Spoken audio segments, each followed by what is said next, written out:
Ada ramai Gen Z yang tak tahu sejarah dan salah silah termakan dengan rayuan Anwar Ibrahim di mana kononnya harga minyak terpaksa dinaikkan ekoran krisis ekonomi melibatkan perang US dan Iran.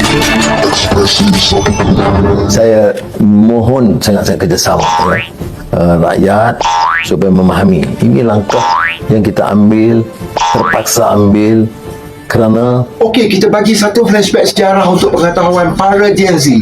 Semasa Anwar sibuk mengkritik kerajaan berkaitan kenaikan harga minyak dulu. Ini Malaysia, bukan Mali, bukan Zimbabwe, bukan Bangladesh.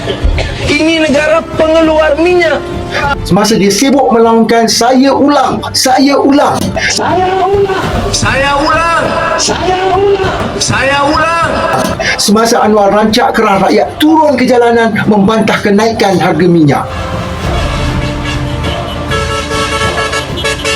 Masa itu pun dunia sedang berdepan dengan macam-macam krisis global seperti tragedi 9/11, perang Iraq dan Afghanistan, krisis ekonomi global, Arab Spring, perang harga OPEC dan COVID-19.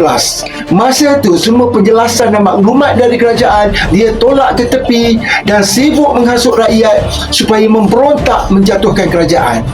Kenaikan 10 sen, 20 sen pun dia cipta wayang anarki macam Malaysia dah nak bankrupt, macam dunia ni dah nak terbalik. Tapi kadar kenaikan masa itu tak adalah mencecah sampai RM2.40 macam harga diesel sekarang.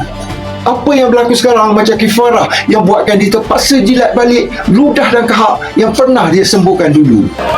Mengapa tak jadi kita tak perintah? Saya tidak menjadi Perdana Menteri. Nak buat macam mana? Kita lihat Datuk Seri Anwar menang! Ruang dan peluang dah diberi, tapi dia tetap gagal menguruskan ekonomi dan menangani kos sara hidup rakyat jauh lebih gagal daripada PM-PM yang terdahulu.